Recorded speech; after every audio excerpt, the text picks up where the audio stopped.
nature. That is why. Together, hand in hand, let us preserve the unity of our beautiful country, Cameroon. This is a message from Royal FM, the listeners' radio. The time is 2 p.m. Wonders! So it wasn't a fake? Oh yes, 0% transfer charges and only 1% withdrawal charges. True. Use Max 8. Orange Money. Subscribe to Masuk for a strong and prosperous economy. The 2PM Newscast with Mapala Zita.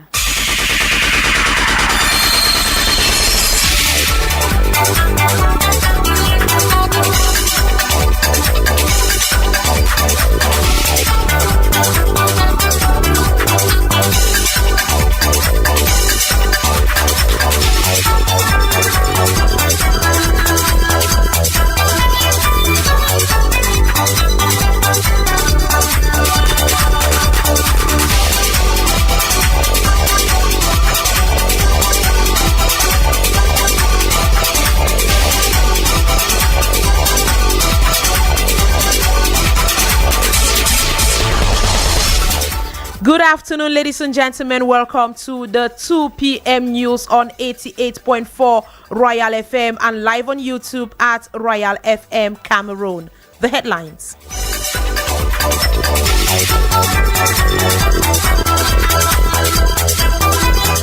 The Constitutional Council says the winner of last October the 12th presidential elections will be made known on Monday, October the 27th, and calls for peace and serenity continue across the country. God is the one that chooses the leader of the people. No matter the outcome of the result, we should be ready to accept whoever will be proclaimed the winner of the election. War has never been a good thing in a nation to solve a problem. Rather, it brings a lot of frustration in the hearts of people. Out of Cameroon, King Charles and Pope Leo XIV have both prayed together today in a historic event that is happening 5 centuries after the separation of the Catholic and Anglican communities.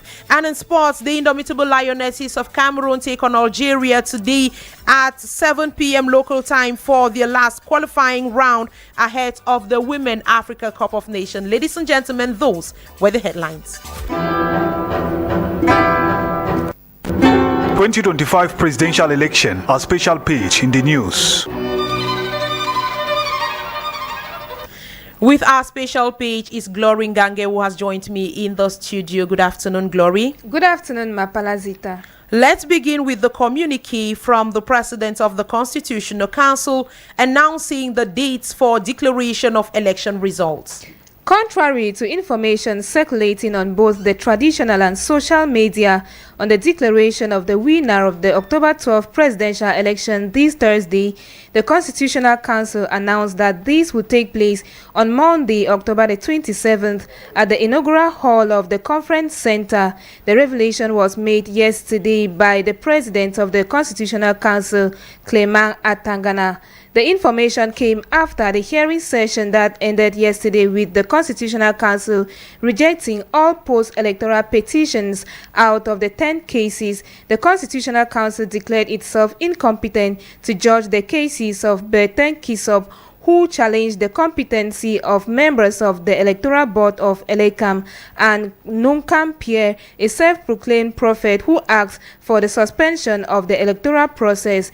Candidate Tomainon Damjoya's case was declared inadmissible for failing to provide legal provisions supporting her claims for the total annulment of the elections. The court also recognized the withdrawal of candidates Joshua Osi and Cabral Libi's petitions. The candidates of the SDF and PCRN parties withdrew their files few days before the hearing of yesterday. And after the exercise, Tomainon Damjoya's lawyer, Don Christopher, shared his dissatisfaction with the council's decisions. Take a listen. Is that of no satisfaction, because we filed a petition to the Constitutional Council, but the Constitutional Council came out with an angle of the law, section 133 of the Electoral Code, stating that the petition that was filed did not announce the readings of the law, and so therefore it cannot prosper. So I took the floor to tell the rapporteur and the Constitutional Council that it is erroneous for the court to think that way, because the law states clearly that to file a petition, you file the facts and the law, you cite the law. We had done that, and we asked them, when they saw it, they said, but we were supposed to write the law completely. We said, but that is not the spirit of the law. We are not before the Supreme Court. It is in the Supreme Court where you file a petition, you have to talk the facts, you cite the law, and then you bring down what the law says. But in this electoral law, that is not the spirit. We have cited the law, we have given the facts, and the court permitted us to go into the substantive. So we explained the irregularities, the fraud that took place, and of course, the violation of the rights of voters and Cameroonians during this election, and now asked for a total cancellation of the elections of 12 October 2025. The court said the file is irreceivable. We actually were coming out of this court not satisfied, but it is the court. It is the court of our land. They have said it, and we have to bow to the decision.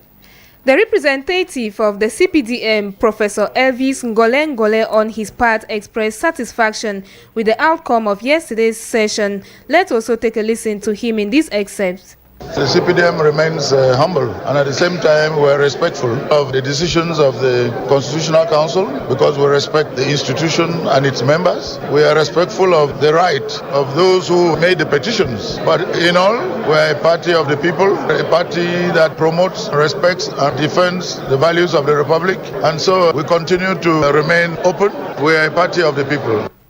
Glory, you say religious leaders have joined in the numerous calls for calm as Cameroonians await results. Yes, Zita, as commotions increase across the country, religious leaders have joined the state and traditional authorities in the call for calm and serenity as the countdown to October 27 rages on. The citizens have been called upon to seek peace and avoid violence, respecting the decision of the Constitutional Council, which will be made known in few days. Take a listen to Pastor Tita David in the following excerpt as he urges Cameroonians to maintain peace and accept whoever has been declared winner of the elections, as he believes it is the will of God.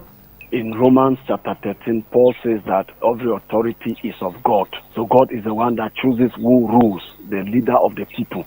And that no matter the outcome of the result, we should be ready to accept whoever will be proclaimed the winner of the election. And know that we have been praying to God for this election. We have been praying pre-election, during election, and even this post-electoral period. We are praying that God will take control. God will choose the person to lead the nation. And wherever God deems necessary to take the nation, we should be open to accept it. It is God that will have the final say over a nation. No matter the agitation, no matter whatever will be there, Cameroonians will calm down, hold their peace, and trust God of the outcome of the election.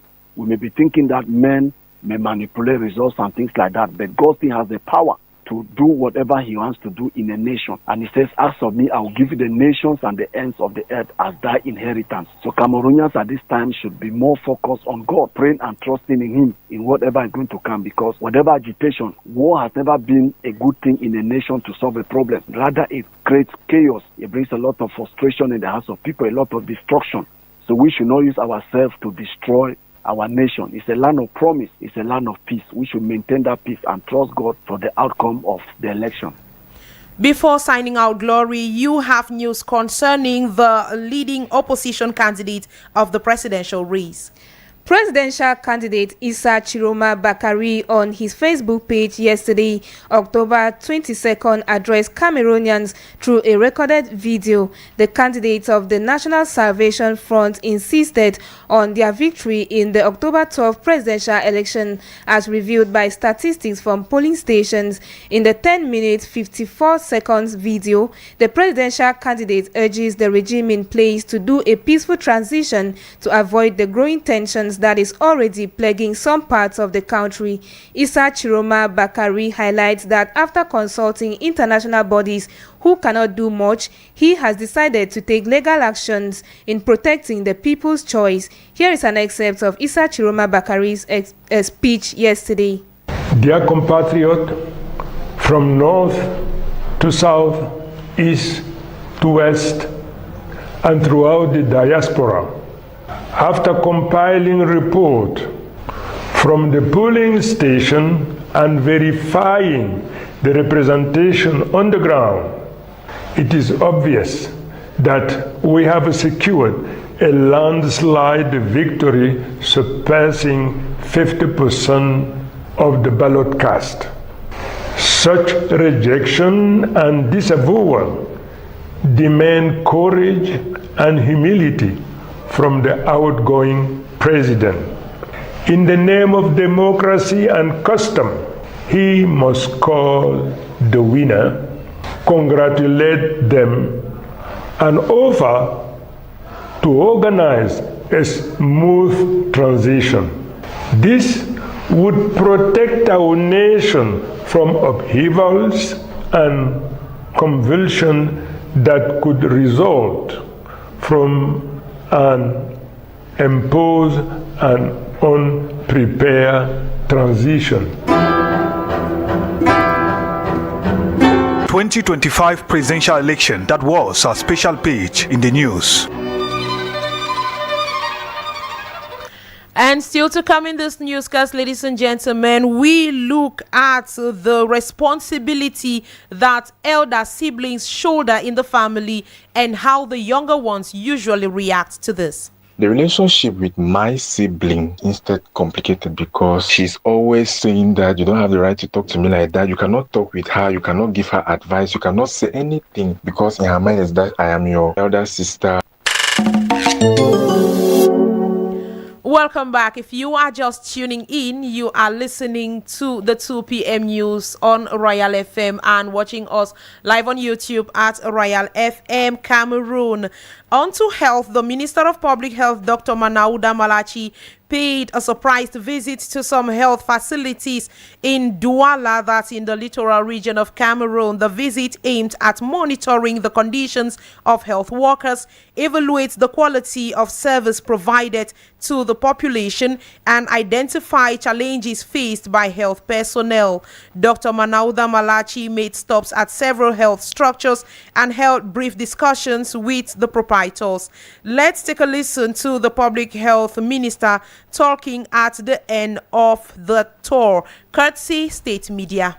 The first objective is to see what's going on, if our health facilities are working very well, and the second objective is to see the mobilization of our health personnel. So I think I'm very satisfied for what I see. And here we also visit the laboratory, pharmacies, and other health structure. So I think the objective is the same, is to see how to improve, how to ameliorate our health system, and I think everything is okay. We talk some economy in this newscast. According to the Bank of Central African States, BIAC's latest monetary policy report released this month, Cameroon and Chad have recorded the lowest banking rate within the CEMAC banking landscape, while Gabon and Equatorial Guinea stand at the top. These lower rates suggest broader access to credit and lower perceived lending risk, supported by more active public policies encouraging financial inclusion. At the other end of the spectrum, Gabon and Equatorial Guinea recorded the highest borrowing cost in the sub-region at 24.81 and 15.59% respectively, 2 to 3 times higher than those in Chad and Cameroon, which stood at 7.22 and 7.92% respectively. It is worth noting that the elevated rate stems from weak competition, high credit risk, and underdeveloped financial markets in economies that remain heavily dependent on oil revenue.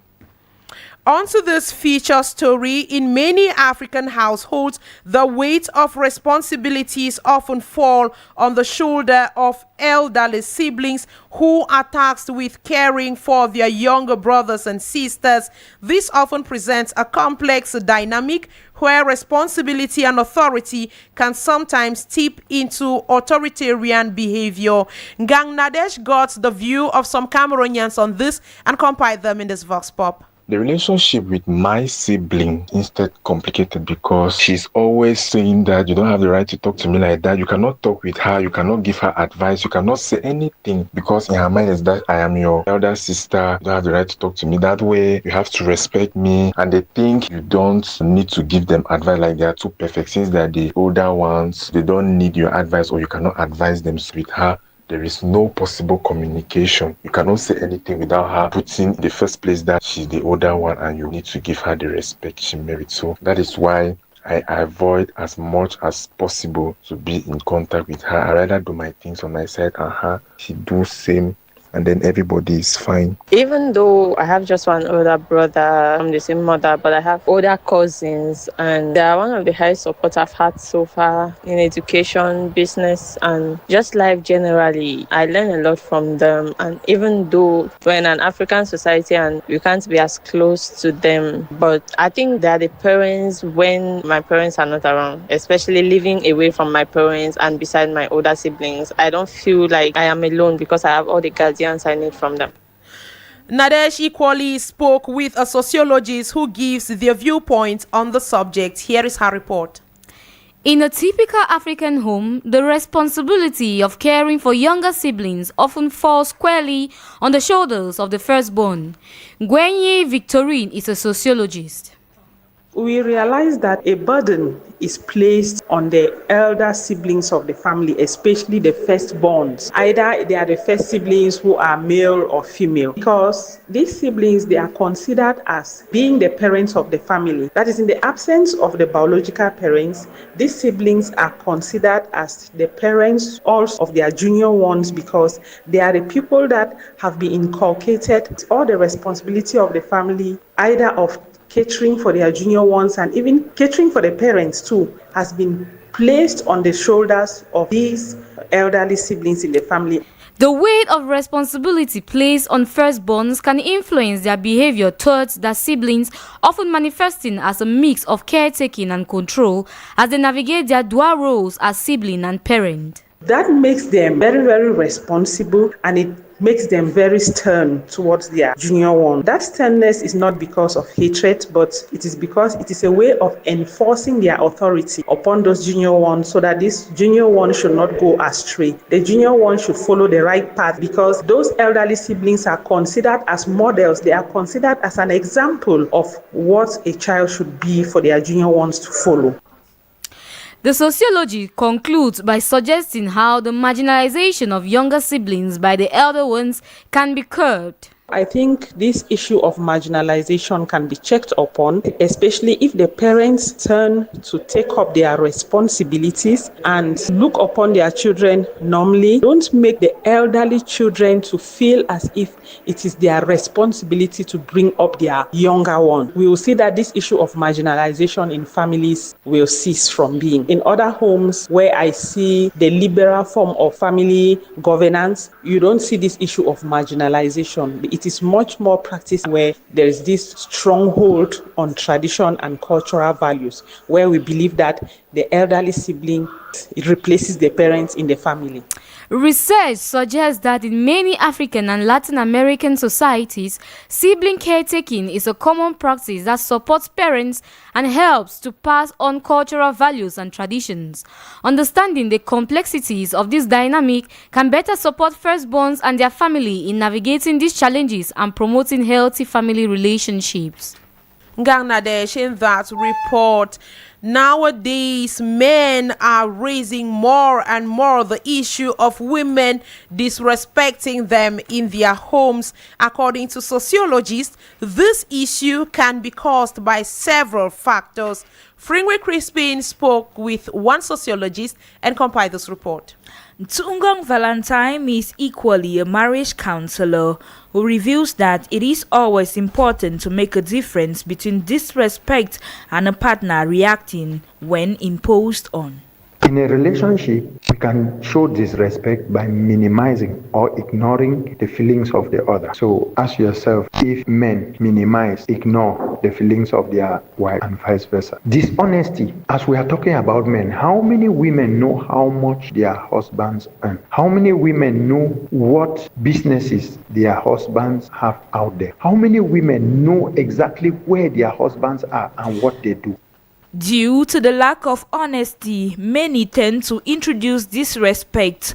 Moreover, most partners develop the habit of belittling their spouse as a way to defend themselves. Disrespect comes in.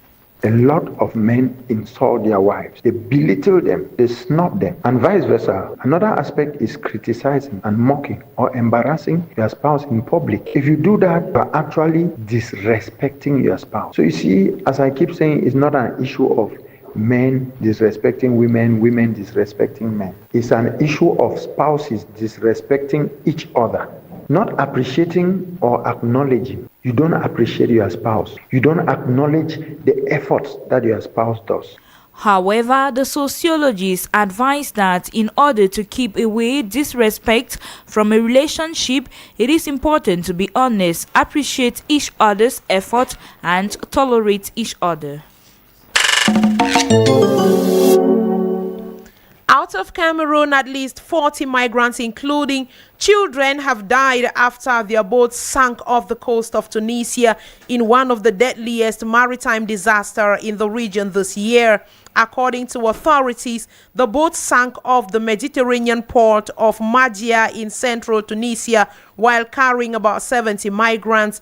The official added that all the people on board were from sub-Saharan Africa, though he did not provide further details. Britain's King Charles and Pope Leo XIV have prayed together in the Vatican's Sistine Chapel today in the first joint worship, including an English monarch and a Catholic pontiff, since King Henry VIII broke away from Rome in 1534. Although King Charles has met the last three popes, their encounters never included joint prayers. The King and Queen Camilla are on a state visit to the Vatican, marking the closing of ties between the Catholic and the Anglican community 5 centuries after their turbulent separation. The United States has announced new sanctions targeting Russia's 2 largest oil companies in an effort to pressure Moscow to negotiate a peace deal in Ukraine. The announcement came one day after U.S. President Donald Trump said a planned meeting with his Russian counterpart Vladimir Putin in Budapest would be shelved indefinitely. In response, the Kremlin said Russia was immune to the sanction. We talk sports just after this break. And in sports, following FAB's qualification for the 2025 Women's Basketball African League, basketball consultant Yves Chala has advised the team to focus on consistency ahead of the main tournament in Egypt starting December the 4th. He spoke to Biwa Brian. Take a listen. FAB has already qualified for the final phase of the WBAL. Now, I think that they have to work on the consistency. You can't lead by 20 points and 5 minutes later, the score is tied. So they have to manage the situation of the game. And then I'm thinking about consistency in that type of competitions. It is very important. Secondly, I will talk about the roster. They need to improve on their roster by hiring some players, I guess 2 or 3, at the strategical positions.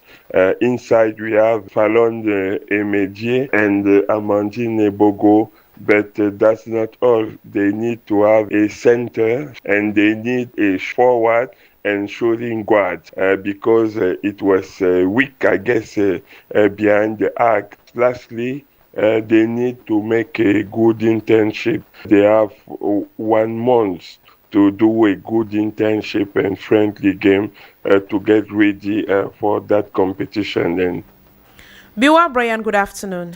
Good afternoon, Mapalazita. The Indomitable Lionesses will play against Algeria at 7 p.m. today in Oran for the last qualifying round of the Women Africa Cup of Nations. Today's fixture against the rising Algerian side is crucial for Cameroon, as the team is focused on reclaiming their place at the Continent Elite Tournament after unexpectedly missing the 2024 edition. For Cameroon, this game also represents their first competitive match in nearly 8 months since their 1-0 defeat to the Super Falcons of Nigeria on February 26, 2024 in the final qualifying round of the 2024 Paris Olympics. The outcome of the set first leg fixture would not only set the emotional and tactical tone, but could also provide a critical goal advantage heading into the return leg in Douala on Monday, October 28. Therefore, securing a positive result is paramount for either team to boost their confidence and give them the best chance of ultimately qualifying for WAFCON 2026. At the continental level, Brian, Cameroon has gotten 3 nominations at the 2025 CAF Awards. The Confederation of African Football (CAF) has revealed its official nominees for the 2025 CAF Awards, with Cameroon gaining recognition across several key categories. The nominations include goalkeeper Andre Onana and midfielder Frank Zambo Anguissa for top individual awards, while Cameroon's under-17 national team has been shortlisted as one of the best teams. The said nominations are based on performances recorded during the evaluation period of January 6 to October 15, 2025. Notably, these nominations were selected by a panel of CAF experts, and the winners will be determined by a voting process involving a CAF technical committee, national team coaches and captains, and media representatives. The CAF Awards ceremony is expected to take place later this year, with reports suggesting Marrakech, Morocco as a likely host for the said awards.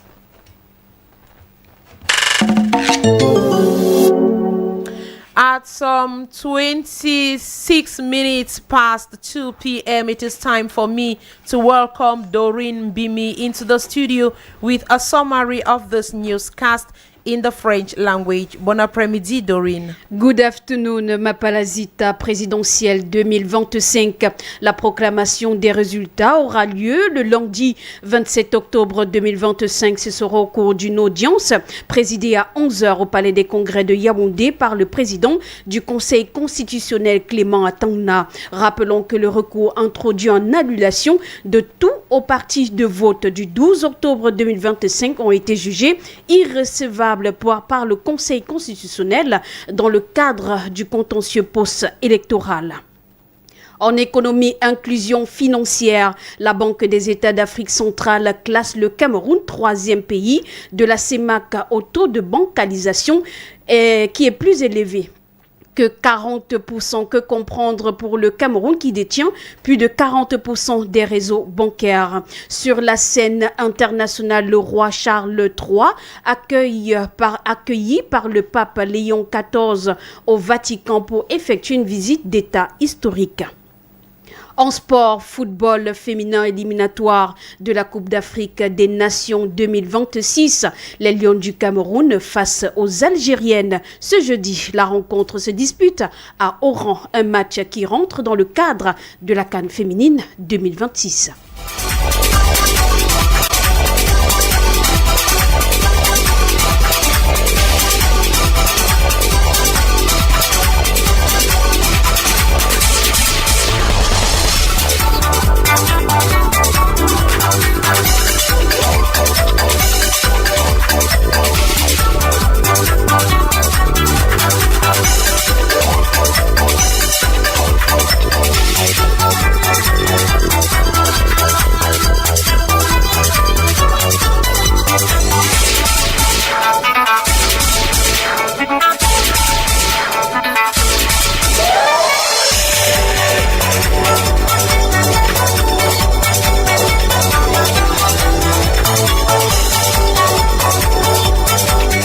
Ladies and gentlemen, that was the package we gathered for you on today's Royal Afternoon edition. The 2 p.m. news received technical assistance from Salomon Esana. Brian Bida and Boris Tedongmo took care of the cameras for our social media handles. Production assistance Biwa Brian, script editing and editorial coaching Abel Bella Samari, central coordination Roger Kiek, our station manager, and general supervision by the Reverend Pastor Bisai Emmanuel Noel. For news editing and presentation, my name is Mapala Zita. Thank you all for your kind attention, and you have a pleasant afternoon in the company of programs over Royal FM. More news comes up at 6 p.m. But before then, you will be entertained to good music for the next 30 minutes. And at 3 p.m., Florent Goyam will be here for the program Miroir Sociétal. Ladies and gentlemen, stay tuned.